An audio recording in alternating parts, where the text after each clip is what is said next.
There seems to be a problem with acid mine drainage and asbestos are issues here, and I just want to know how you're going to engineer that tailings basin to control both of those. Okay. Can I start? Sure. Okay. These issues are issues in the media. They are issues that we have to look at, and that's part of our data gathering that we're just starting into. So all the newspaper reports, a lot of them are premature and passing judgment on what's out there. So we learn more as we do more exploratory holes and we start doing more laboratory work. We're just beginning into that part. If you, theoretically, you'd confirm that these are all out here, and they have been confirmed by sources, reliable sources I've been told, but let's say you do find those, how are you going to engineerily deal with both of those, considering asbestos? I don't think they've been confirmed, though. They Yeah. haven't done any scientific studies or any kind of research on this, or any of the microscopic detailed work that has to be done on this. And that's what we're expected to do, is to go through all this type of scientific exploration for it. And once we put this together, once it's been studied, once it's been identified, then that becomes part of our environmental impact report, which becomes submitted to the DNR for our application. But it's all based on science now. We can't play the hearsay and the witchy stuff that's out there. We've got to do it with scientific basis. And the existence of sulfide material, there's going to be some sulfide level any place, but that's not the only factor that will come out of the testing. It'll be how is it in there? What's the surrounding rock like? Because they could buffer any amount that's there. And what you see is that the pH level in the streams and things here is high, I know right, high basic. And so the assumption would be, without knowing the facts yet, that there's probably not a sulfide issue here. If there is, we'll find that we've taken over 5,900 feet of rock cores, of core samples. This is not from Wisconsin. I'll say this is not a part of the testing here. But this is the kind of core that we've taken. We got over 5,900 feet of this. What they've done is drilled into the ore body through, you can see the layers, through each of the layers. And then we take this, and this is the kind of drill that's used for it.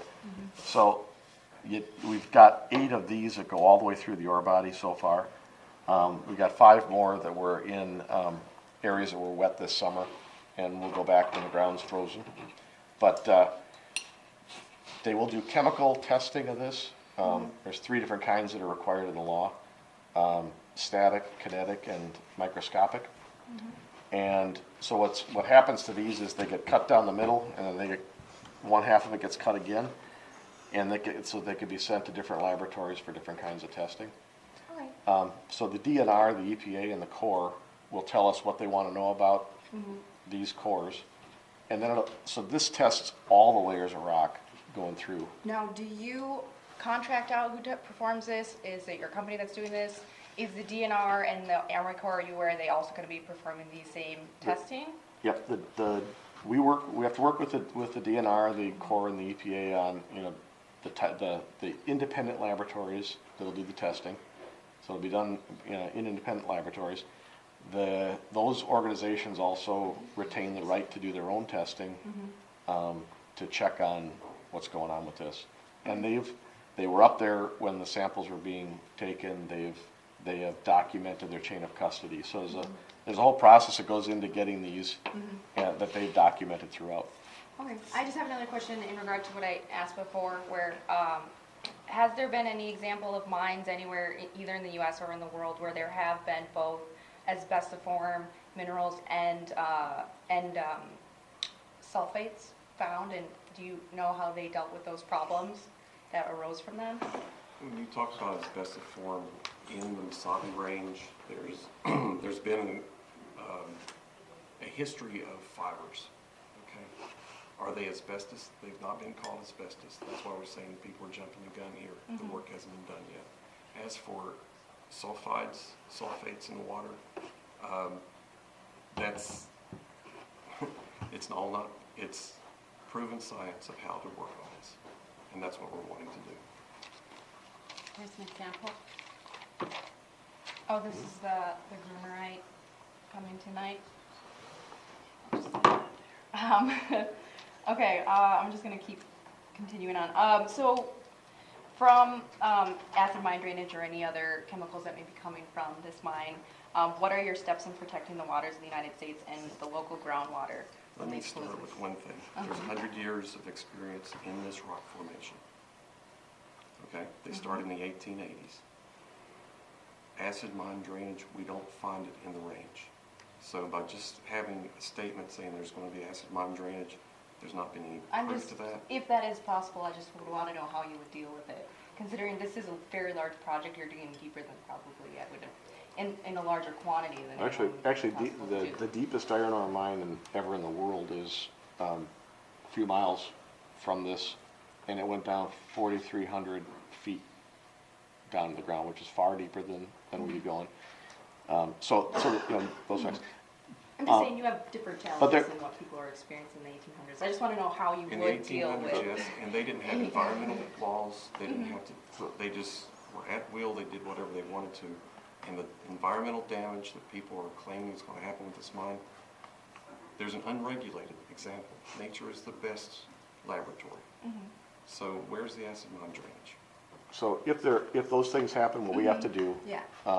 is we have to have a response for how we deal with that. In places where, and the other thing is that this type of a deposit is far different from a deposit like one where you get gold, silver, copper, those kinds of materials, which are generally, I believe, sulfide deposits. They're sulfide-based deposits. This is an oxide-based deposit. And so in those sulfide-based deposits, they do things like segregating the material and buffering it and things like that, where they have those.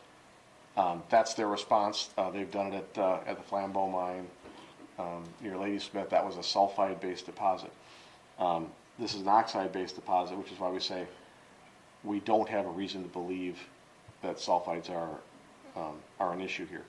But the range of solutions are out there in sulfide-based mines for dealing with that.